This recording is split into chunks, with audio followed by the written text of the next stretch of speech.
Hey everyone, you ready to attend a funeral? I know none of us are ready, but we have to go to one. So this will be Vinland Saga chapter 219. Apologies, it took me a little bit longer to get this one out. I know when the last chapter dropped, I pretty much made the video right away. I love Vinland Saga so much, and I really would think I'm doing it a disservice if I'm not there to discuss the final few chapters. So just bear with me a little bit. They might not all be out like immediately after the chapter drops, but I am going to talk about every single one of these final chapters. I don't know how many we have left. I don't think we're going to be ending on 220 though. Like I said last time, like a nice even 220.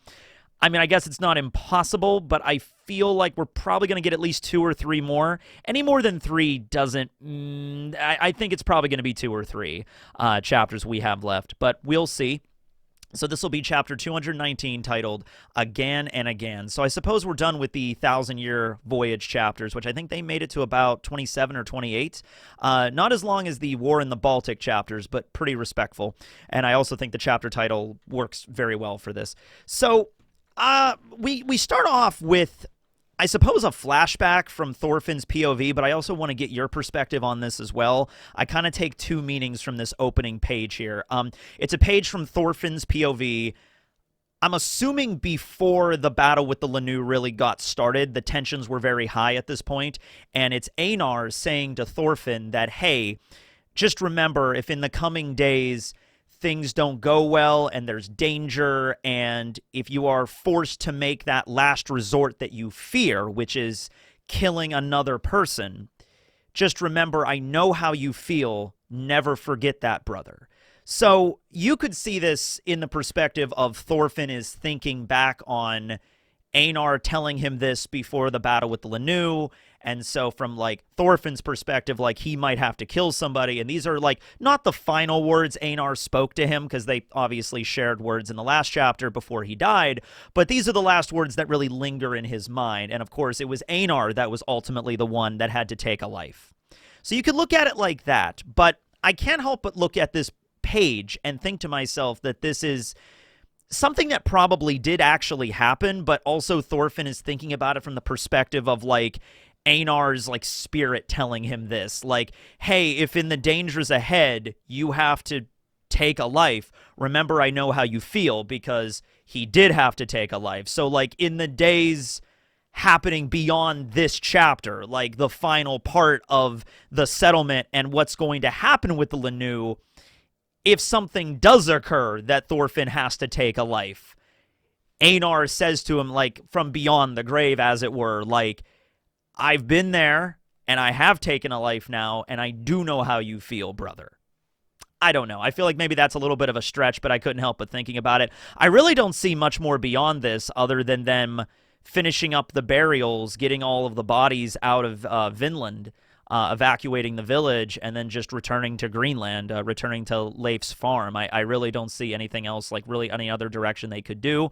There may still be conflict, though. They do say tensions are still around in this chapter, so we'll see where that goes. So that fades immediately to the present, where we have the funeral of Einar, and he is there in the ground. He is being buried in front of the cenotaph for peace that they fixated. They got back up and put it in the ground and cleaned it off, and now Einar is essentially his tombstone, his monument. And it's such a solemn scene to see Einar's body drawn that way, now that he is a corpse. He is being drawn with, like, sunken in cheeks, and his lips are all dried out, and his eyes are, like, sunken in a bit.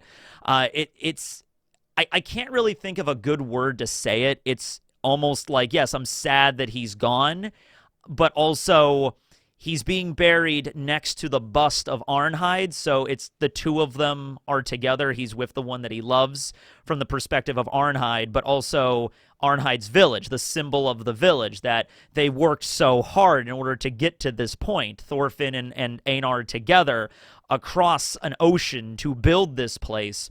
And it's almost like the dreams and wishes and desires of what Vinland could be are being buried alongside Einar right now.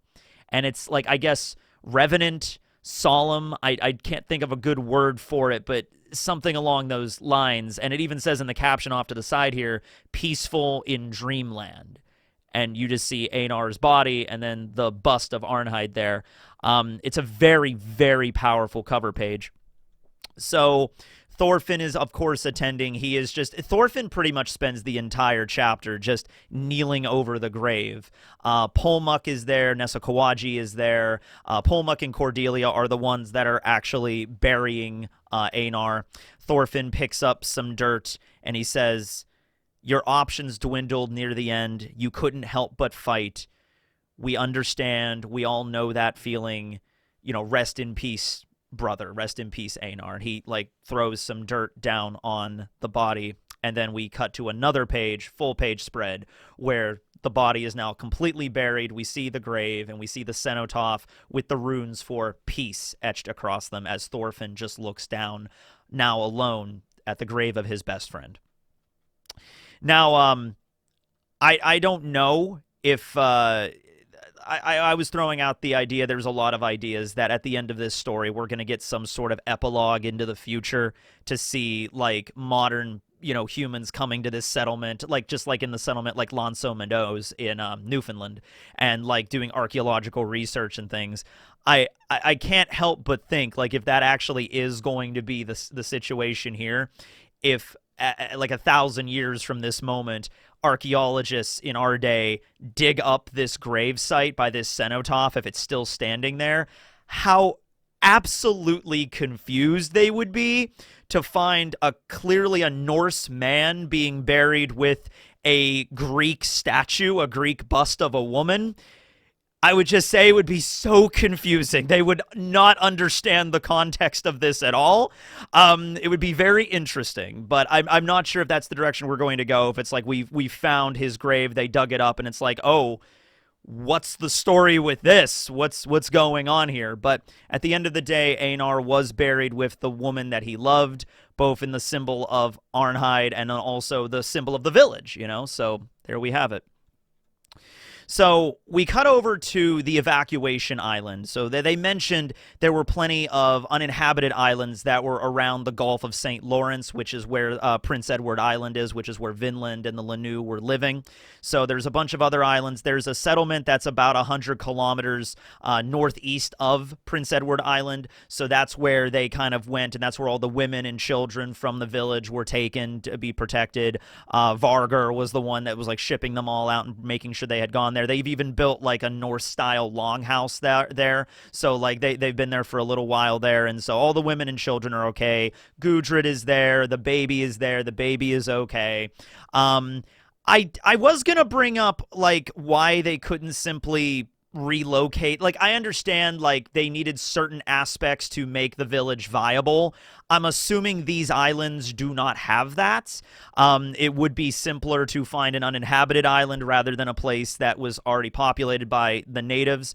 But I'm assuming this clearly would not work. I mean, it works for an evacuation point for short term, but maybe the islands were too small. Maybe they didn't have the necessary, they didn't have all the things that, remember, Thorfinn went through all the different things that qualify as an active settlement. These islands perhaps didn't have that, so that these islands would not work for Vinland. And I don't think it was going to be that simple. It's if only we would have settled those islands 100 kilometers over there, then everything would have been fine. I don't think it's that simple. But anyway, all of the women go rush out to see the bodies arriving from the village, and Vargar comes out, and all of the women are like, "Oh my God, is my husband okay? Is my brother okay? Who's dead? Who isn't dead?" And Vargar comes out and just says straight up, he says, well, the only people that we're bringing back here to be buried are the corpses of those that had died in the battle for the village. He says, if your man isn't here amongst them, then he is still alive. And so I can only imagine how eye-opening that would be, is if you're going through oh, okay, either my husband's here dead or he's still alive. That has to be a mess. But yeah, they're bringing the bodies back there to be buried. A lot of women are crying and sobbing for the deaths of their loved ones. So, Mr. Ugg is still alive. I don't know if his name is pronounced Uge, but every time I see him on screen or I'm on the page, I always just like, oh, it's Mr. Ugg, because he is the one that is constantly like, oh, the Lanu are horrible. I knew they would bring a curse to this village. We should wipe them out. Like, he's that guy, right? So he's gotten injured, and he's like apparently broken both of his legs. Not sure if he's broken both of his legs. He's on a stretcher. He's a little bit of the type of person that would exaggerate every injury he ever received. So maybe he just twisted his ankle a little bit. I'm not really sure. They even say, hey, if you got this much energy in you, I think you'll be okay, Mr. Ugg. He's just like, no, I'm dying over here. Can't you see? Both of my legs are broken.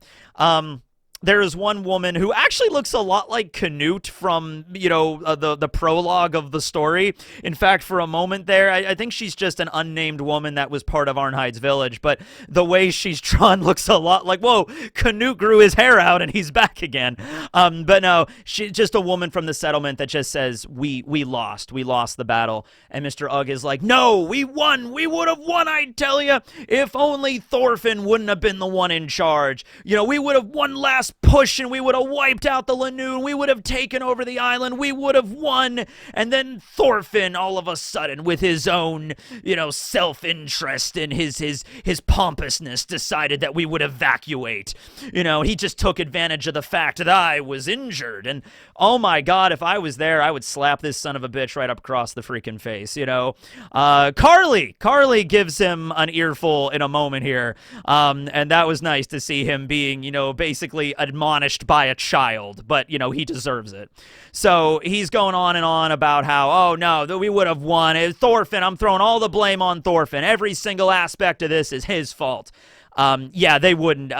To say they would have won is not a complete exaggeration, but it's not a guarantee either. He was painting this as if like, oh, we had them on the ropes. It's like they had way more numbers than you. Yes, they were afflicted by disease, but there were not as many of the Norse, and a lot of them had died. So honestly, if this would have continued, who's to say, really? Like, either side would have suffered major losses. If the Norse would have managed to come out on top and have wiped out all of the Lanu, there only would have been, like, you could probably count how many Norse warriors would have been left on one hand. Same thing with the Lanu. If the Lanu would have pushed forward and just charged the fort and then just attacked it with the disease still ravaging, then yeah, they could have killed the Norse, but a lot of them, if not all of them, would have been wiped out. Well, I guess not all of them, because some of them, like Polmuck, were able to, fight through the disease, and they were able to develop an immunity to it, or able to resist it to the point where they weren't going to die from the plague anymore.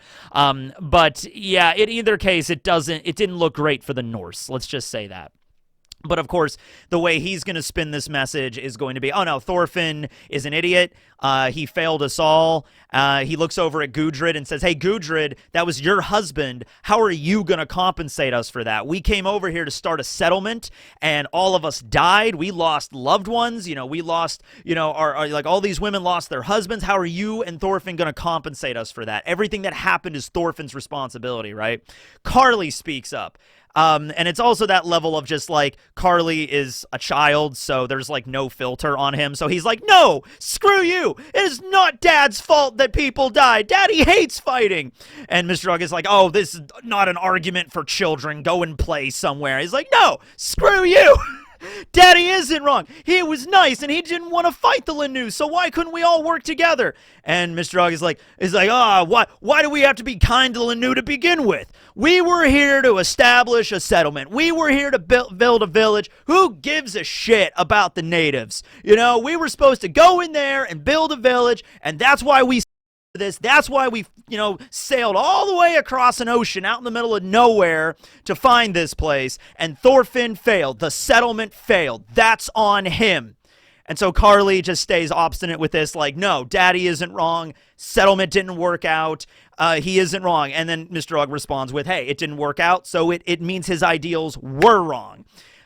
Not seeing the bigger picture here, as Mr. Ugg tends to do, of just like, there are things here well outside of Thorfinn's ability to control. Everything at the settlement was doing great. It was doing fantastic. Carly brings this up later when he talks to Gudrid. But the major player here was this unknown factor that they did not understand, which was disease. If the disease did not happen the way it happened, also the fact that legitimate magical fucking powers existed here, those were the two big factors. Disease, and the shaman was able to literally access magic to see the future in the Manhattan Project, the freaking Trinity bomb going off, witnessing all the horrors of the future as accurately as they could be. Oh no, we need to stop this, which of course resulted in him getting his arm cut off and Ivar, you know, all that kind of stuff. If legitimate magic did not exist, and the disease factor didn't happen, this might have worked out. But anyway, Carly runs off. He gets upset and he runs off. The other women in the settlement admonish Ugg and just like, how dare you? He was a child. You know, you're literally lost an argument to a kid. And he's like, what'd you say? I'm just like, I think you should shut up from now on. Also, she says, hey, Thorfinn's responsibility on the loss of the settlement, sure, but all of the success, all of that, all of the buildings we constructed, the wheat we grew, all of the relations we had with the Lanu, the success, that was on him too, right? And Mr. Ugg is just like, whatever, doesn't matter. So we have a cut back now to the scene at the grave. Everybody else has kind of moved off. Bug Eyes and Nessa Kawaji are kind of watching from afar. You also see Polmuck there, as well as Hild and Cordelia. And Hild and Cordelia begin to have a conversation here about the ideals of peace, the ideal of you always have a choice. To say that you don't have a choice is where killing starts. It's where battles start, disagreements, war. A lot of that stuff begins with the discussion of, oh, I just had no choice. And Cordelia even mentions, I'm just like Einar. I also said I didn't have a choice. She brings up how she was protecting Gudrid and the baby when the Lanu arrived to try to break into the cabin. And she was there in that epic moment where she's even getting stabbed and she's still not moving. And so she says, in order to protect Carly, Gudrid, and the baby, I was going to be violent. In that state, I might have even killed someone, and I would have rationalized it and justified it by saying I had no choice. And she says, fighting a war and killing people, I didn't really understand it. Hild brings up the same thing, and we see a shot of Hild firing a bolt right through Stork's head. And it's like, same here, I don't understand it either. Thorfinn is the only one that understands it. And it is it's a really complex topic with this. And I hate it when people try to like boil down Thorfinn's ideals to like, oh, he just wants peace and he doesn't understand anything beyond that. You know, it's just like, oh, sometimes you have to kill someone, you know, that kind of stuff. And that's kind of the philosophy of Vinland Saga, I guess. It kind of comes down to like, so Cordelia is there and she's bringing it up. She's like, okay, so if I didn't, you know, I was there to protect an infant child being born and Carly and Gudrid, a pregnant mother, and if it was because of that, like them trying to get in and murder everybody, I would have murdered them in return. But then there's aspects of this that are way more, you know, intricate and complicated than just this one moment, right? Like when you're dealing with entire nations going to war, when you're dealing with entire tribes going to war over land or religion or resources or something like that. It's not as simple as just like in the case with Cordelia defending the cabin, how many Lanu were attacking them? There was only a small group, right? I think there was only like 4 or 5. Cordelia, with just her sheer size, was already intimidating them very much so. And if the battle would have resumed, she could have just like fought their leader and broke his hand and then like get out of here. And that might have worked alone for just a small group and being like, all right, we're getting out of here. They left. They kind of were intimidated. I mean, they left already from just that, right? From the intimidation sort of thing. But that's one scenario compared to all these other scenarios. And there's a lot of depth to this. And I don't even know if I'm conveying it properly here, but that's what they're discussing right now. Like killing people, fighting a war. I don't understand it. And Hild says she doesn't understand it either. Thorfinn is the only one who understood really what this is all about. And she begins to cry, Cordelia. I want to hate us, but even more than that, I want to shout out what fools we are if I did do that. So I mean, it's a good thing for Cordelia that she didn't resort to that, but the fact that she was going to scares her. And it's good. That should scare you. All right, to think of like, I came this close to ending another human life. For whatever reason, it's still you ending a human life. I don't know. Okay. I'm gonna throw a hypothetical towards you. Okay, I'm gonna throw a hypothetical towards you. All right. So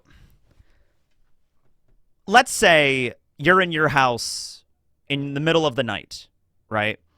And somebody breaks into your house, and you have a gun. All right, you have a means to defend yourself, and it could just be you in the house. Maybe it's your family, somebody else in your house that you care about, and you take your gun and you walk out and you see a person breaking into your home. You don't know who it is. You don't know what their intentions are. You shoot first and ask questions later. All right, you shoot them and they die. And then, you call the police and you tell them what happened. And just like, hey, someone broke into my house. They come over. He's like, you're not going to be convicted or tried for this. It's just like somebody broke into your house. It's like, oh, yes, this was a known, burglar in the area that broke into other houses. And he broke into your house and you shot him. And like, you're not going to go to jail for that. But you still murdered a person or you still killed a person, right? Like, I feel that would still fuck you up. Even if you did it, you can rationalize it and justify it by saying, hey, I had no choice. My family was here.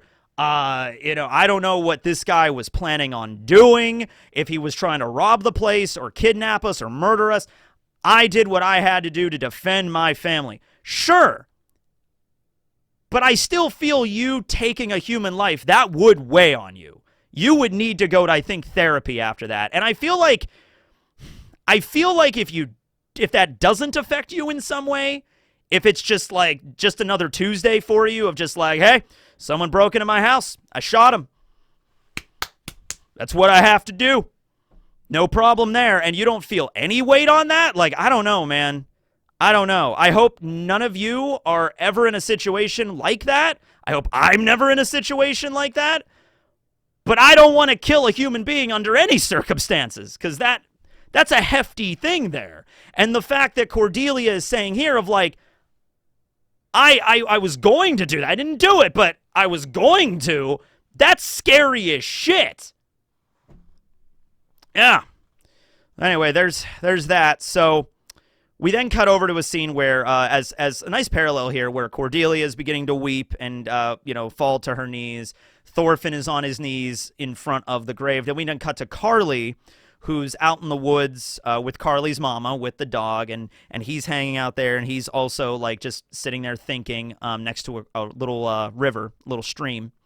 Gudrid comes over with the baby and sits down next to him, and she says, hey, thank you for protecting me. You made me very happy. You've grown up, Carly, quite a bit. And Carly begins to say, hey, this could have worked out. We could try this again. The wheat went fine. We grew the wheat just perfectly fine. The disease messed things up. We need to understand disease better. We need to understand how disease is spread and how we gave it to them. We have to understand that more. We also have to understand their language. Like, if we can understand their language from the beginning, then there wouldn't be as many confusions and stuff like that. This could work. This could work. We need to try again. And Carly is already dead set on it. Carly is already, we'll definitely do better next time. We'll do it again and again until the land of peace that Daddy desires is created. And then we cut back to the grave where Thorfinn is finally getting back up and looking down at the grave, very solemn. And Carly says, you're not planning on giving up, right? You and Daddy aren't planning on giving up trying this. And Gudrid just kind of looks at him and just like, you grew up a little bit too much, too soon, Carly, huh? Okay, boss. Daddy and I will go with you to the end of the world. Well, okay, maybe Vinland is far enough, but we'll go with you with Vinland. So, historically, there were a few settlements, I think 4 major ones. There was one, the initial one, where Leif Erikson arrived, established a place, did not encounter any natives on that one. Then there was Not Thor. Was it Thorvald? There was a lot of Norse people named Thor or named after Thor, as you would know. Even just reading Vinland Saga, you should know that. I think it was Thorvald. But Leif Erikson's brother establishes a settlement. He does run into the natives, and that doesn't end well, and, he ends up dying there. Then there's the third settlement, which is this one involving Thorfinn, Karlsefni, and also lasts a few years. Then there's an issue with the natives in our world, and that's why they leave. And then there's another one after this where Freya Eriksdottir is actually part of an expedition. There's some other people. There's a story about that too. And then there might have been other expeditions later. Those are the ones that are written about in the sagas. The saga of the Greenlanders and the saga of Eric the Red. There's like 4 major journeys here. But the Norse might have went back a few other times to try to settle or at least get resources like wood and forests and like the forests in Markland and stuff like that. Very possible that could have happened as well. Or at least they might have had trade with the local natives. But yeah, the idea that they could try this again totally makes sense. We have kind of the last scene of the chapter here, where Thorfinn gets up and he says, I understand you now. I'm sorry. The spell of war is powerful to the point where even a man who hates war as much as you is raising a weapon. And I've learned something. You suffered. Rest well. And we have just a flashback of Thorfinn and Einar on Ketil's farm together. There's this moment where the moment where they're shaking their hands in front of, I believe, Arnahite's grave, and they're just like hanging out with each other. The moment when they finish the fields, just 2 burly men in the fields, just like, we did it, all the happy times they had together. In the end, you understood me. It made me happy.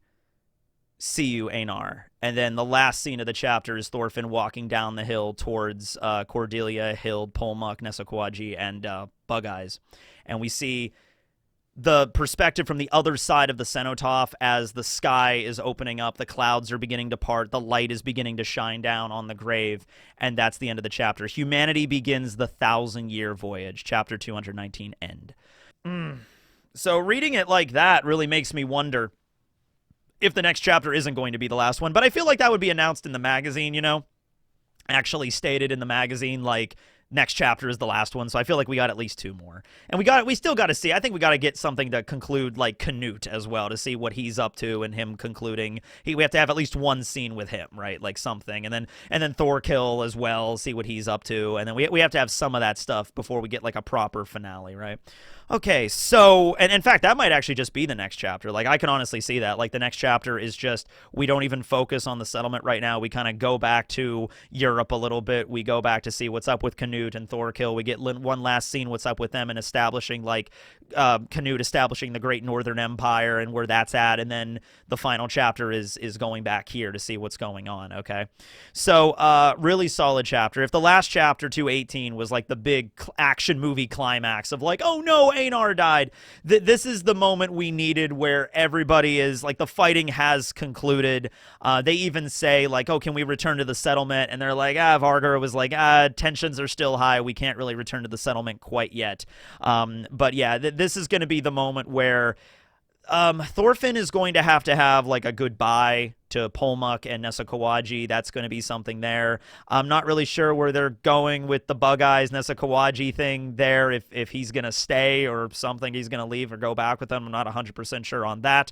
But there is going to be a moment where they're going to have to retreat. They're going to have to go back at least to Greenland and reassess what happened there. And Carly is like I said, set on trying this again. So even if Thorfinn is maybe like, because he does say at the end here, in the end, you understood me, it made me happy. And he also says, I learned something. So what exactly did Thorfinn learn here? Does Thorfinn, like, I really want to see or hear his perspective on, like, because he had, like, I want to go somewhere that's not here. I want to go to the far side of the world and establish a settlement of peace, where there is no war. And he tried that, and this was the end result. So is Thorfinn going to be dejected from this now? Is he going to be like, there's no way this place could exist, I tried and I failed? Or could Carly sort of snap him out of it and be like, no, Dad, there is a way this could work. Or maybe we can even have a moment where Carly grows up and then tries to do another settlement, right? It doesn't have to follow the story's already taking artistic liberties. We don't have to follow our history exactly beat for beat, right? Carly could try another settlement and see maybe that could work better, right? Or this could start up a new thing where the Norse do try this settlement thing a few more times and one of them is successful. That was chapter 219. Very powerful. Let me know down below how you feel about this chapter and where we're going to go from here and how many chapters we have left. Thank you for watching. I will be out with another chapter review when 220 comes out, hopefully around that area. It won't take too long. I know that there was a delay last month where the chapter did not come out, and if I remember correctly, I think Yukimura was just like, oh, I think he's really nervous about ending it because, you know, it's been out for a very long time and this is the conclusion of it. So I think he's missing some deadlines, not because he's sick or anything. He reassures us that, like, no, I'm not sick. I'm fine. It's just that I'm really worried about the finale. I really want to try to capture this the right way. And he's like nervous about the way it's going to go. So take all the time you need, Yukimura, like seriously. But this is really powerful. So I don't think you're going to fumble this. I don't think it's going to be like a ruined ending. I think this is what it needs to be, I suppose, is what I'm going to say here. I don't think anybody, I mean, maybe some people, but I didn't really expect Vinland Saga to have like a super cheery, everything works out happy ending. I didn't see that given the message of the overall story, right? Not necessarily like absolutely doom and gloom, morose ending to the story. There's no hope, but not somewhere in between that I think would fit the tone of this story the best. Anyway, I've gone on for long enough. Thanks for watching, everybody. Teching, signing out.